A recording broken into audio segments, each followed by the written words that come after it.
കേരളത്തിലെ ചില മന്ത്രിമാർ ജനങ്ങളെ തെറ്റിദ്ധരിപ്പിക്കുകയാണോ? കേരളം നേരത്തെ തന്നെ ഒരു കാര്യം പ്രഖ്യാപിച്ചിട്ടുണ്ട്.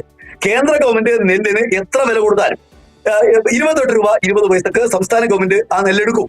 അത് ഇപ്പോഴും സംസ്ഥാന ഗവൺമെന്റ് എടുത്തുകൊണ്ടിരിക്കുന്നുണ്ട്. എന്നാൽ കഴിഞ്ഞ 2 കൊല്ലക്കാലമാണ്, ഞാൻ ഇപ്പോ വിവരാവകാശത്തിന്റെ കുറെ കണക്കുകൾ ഷാജി പറഞ്ഞല്ലോ, കഴിഞ്ഞ 2 വർഷമായിട്ട് ഒരൊറ്റ പൈസ ഈ കേരളത്തില് നെല്ല് സംഭരണത്തിനോ ഏതെങ്കിലും സംഭരണത്തിനോ കേന്ദ്ര ഗവൺമെന്റ് അനുവദിച്ചെന്ന് പറയാൻ വേണ്ടി കഴിയുമോ? ഈ ചിങ്ങമാസം മാത്രം 213 കോടി രൂപ സംസ്ഥാന ഗവൺമെന്റിന്റെ ഇൻസെന്റീവ് ഇനത്തിൽ സ്റ്റേറ്റ് ഗവൺമെന്റ് പുറത്താക്കിയിട്ടുണ്ട്. ഇവിടെ കേരളത്തില് കൃഷിക്കാരെ സംരക്ഷിക്കാനുള്ള നടപടികൾ ഇതുപോലെ ഒറ്റ ഗവൺമെന്റ് പേര് പറയട്ടെ. രാഷ്ട്രീയമില്ല എന്ന് പറഞ്ഞാൽ ശരിയാവില്ല. ഇത് തനി രാഷ്ട്രീയമാണ്. നമ്മുടെ രാജ്യത്തിലെ കാർഷിക മേഖലയാകെ തന്നെ കോർപ്പറേറ്റുകൾക്ക് അടിയറവെക്കാനുള്ള കോൺഗ്രസിന്റെ BJP രാഷ്ട്രീയം. അതുകൊണ്ടാണ് ഇന്ത്യയിലെ കൃഷിക്കാരൻ ഇത് അനുഭവിക്കുന്നത്. അവരെ വെള്ളം കൂട്ടാൻ വേണ്ടിയിട്ടാണ് രാഘവനും അതുപോലെ അബ്ബാസും ഈ ചർച്ചയിൽ പങ്കെടുക്കുന്നത്. കേരളത്തിലെ ഗവൺമെന്റ് എല്ലാ കാര്യങ്ങളും തീർത്തുകളഞ്ഞൊന്നും ഞാൻ പറയുന്നില്ല. പക്ഷേ ഒരു കാര്യം ഉറപ്പിച്ച് പറയാൻ വേണ്ടി കഴിയും, കഴിഞ്ഞ 9 കൊല്ലക്കാലമായിട്ടുള്ള കേരള ഗവൺമെന്റ് കൃഷിക്കാരന്റെ കൂടെ നിന്ന ഗവൺമെന്റാണ്.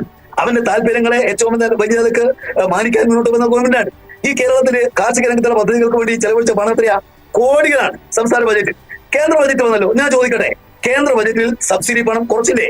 അതുപോലെ തന്നെ നിങ്ങൾക്ക് വള സബ്സിഡി വെട്ടി കുറച്ചില്ലേ? സംഭരണത്തിലുള്ള വില പണം കുറക്കാൻ വേണ്ടി തീരുമാനിച്ചില്ലേ? എന്നിട്ട് NRGയുടെ പണം വെട്ടിക്കുറക്കാൻ തീരുമാനിച്ചില്ലേ? ഒരക്ഷരം ഉണ്ടാകാനുള്ള കരുത്ത് രാഘവനില്ല, അതുപോലെ അബ്ബാസിന് ഉണ്ടാവില്ല. കാരണം അവര് കേന്ദ്ര നയത്തിന്റെ മൂടുതാങ്ങുന്ന നിലപാടാണ്